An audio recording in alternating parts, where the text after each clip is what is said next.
ओम नमो हनुमते रुद्रावताराय सर्वशत्रुसंहारणाय सर्वरोगहराय सर्ववशीकरणाय रामदूताय स्वाहा। ओम नमो हनुमते रुद्रावताराय सर्वशत्रुसंहारणाय सर्वरोगहराय सर्ववशीकरणाय रामदूताय स्वाहा।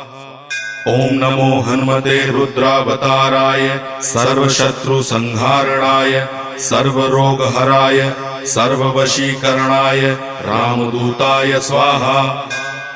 ओम नमो हनुमते रुद्रावताराय सर्वशत्रुसंहारणाय सर्वरोगहराय सर्ववशीकरणाय रामदूताय स्वाहा। ओम नमो हनुमते रुद्रावताराय सर्वशत्रुसंहारणाय सर्वरोग